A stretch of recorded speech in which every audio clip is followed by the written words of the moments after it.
What's up, guys? Hope you're doing well. Here's our video for Wednesday, single dumbbell, single kettlebell track. So remember that the warm-up is posted in a separate link at the top of today's page. Let's dive into our strength. Our strength for the day is based on core or trunk strength. We're gonna be working for 4 rounds. Each round is gonna be 90 seconds of work. That 90 seconds will be separated into 3 30-second intervals. Interval number 1 is gonna be 30 seconds of bicycle crunches. So that bicycle crunch, the core of that movement is the hollow body position. I'm pressing my low back flush to the ground. Then I think about pulling your belly button down and into your rib cage. Now from here, hands lightly on the back of the head, and the limbs are gonna extend out and away from the body. Notice I'm not pulling my head. I'm not worrying about touching my elbow to my knee. I'm emphasizing pressing my low back into the ground aggressively, and then moving my limbs around that anchored center point, all right? Take your range of motion, make it less if needed. Make it a smaller bicycle where you don't kick your legs quite as far if you feel that lower back coming off the ground. Number 2 is gonna be a plank position pull through. So when we say plank, what we're referring to is a push-up position in this instance. So I'm gonna have that dumbbell behind my hand and slightly to the outside. We did these last week. I'm gonna have my feet a little bit wider than normal. I'm gonna reach through and pass.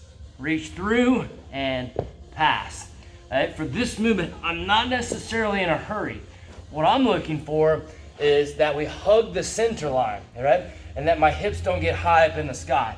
So as I pass through from side to side, I don't wanna do this. I wanna keep that straight, tight line as I pass side to side.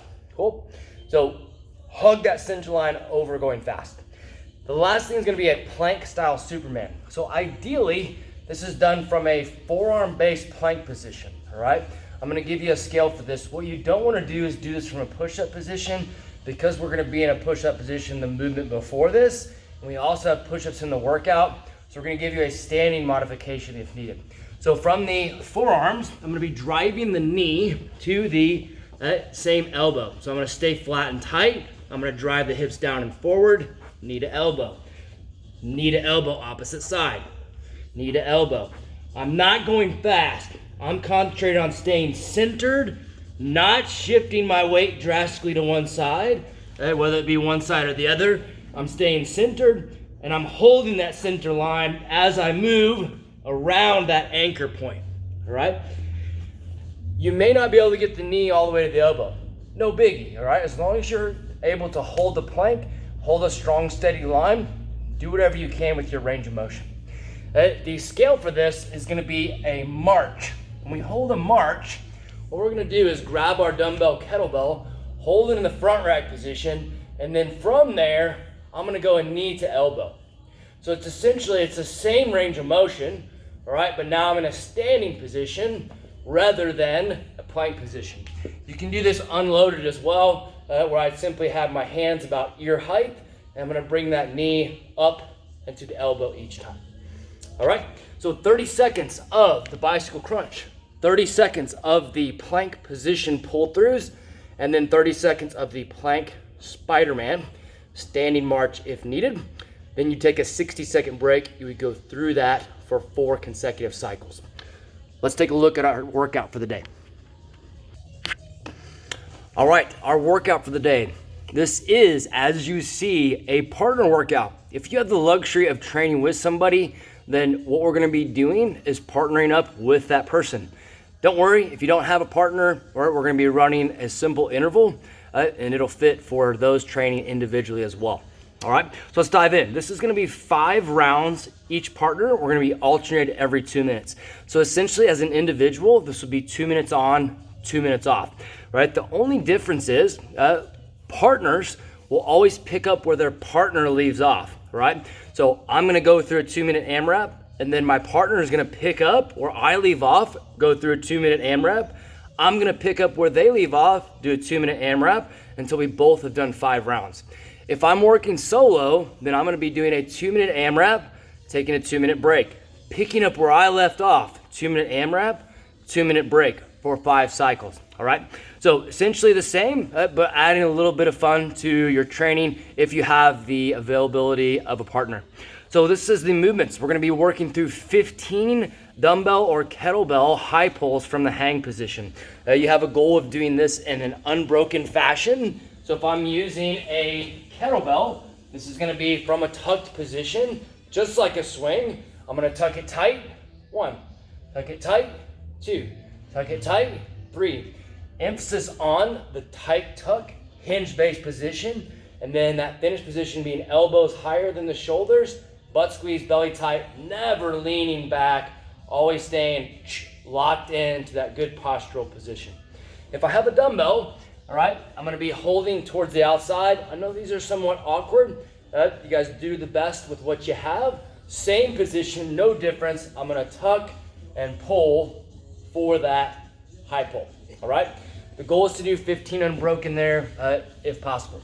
Next, we have 12 traveling push-ups.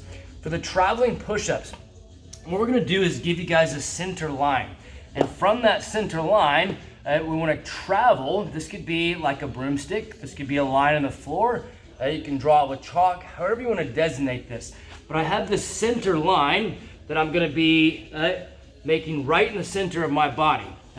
And the way I'm gonna accumulate my push-up is I'm gonna go left hand on, right hand outside. 1. I'm gonna travel opposite way. 2. And 3.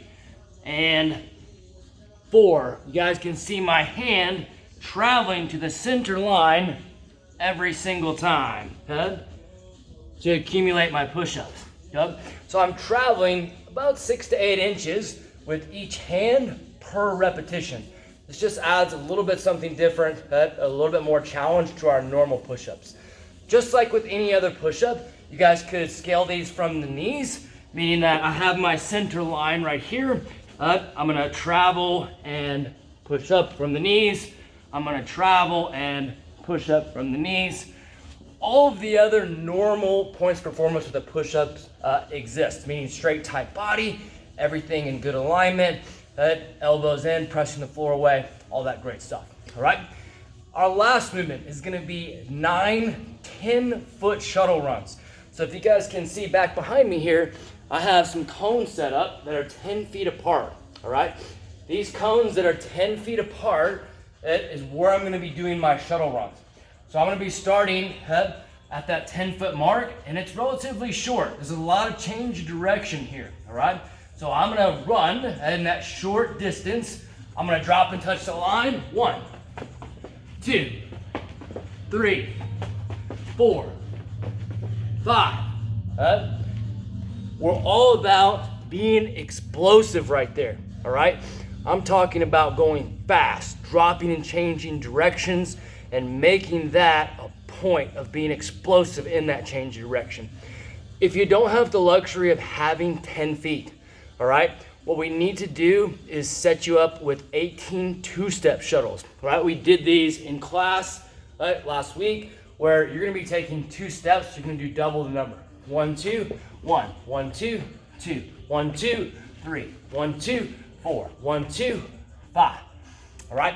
So if you don't have 10 foot of space within your workout setup, you're gonna scale to that or put those 2-step shuttles in for 18 repetitions, all right? We want you to get after it. I want you to be explosive on those shuttle runs as much as possible. Okay? Hope you guys enjoyed today. Appreciate y'all. See ya.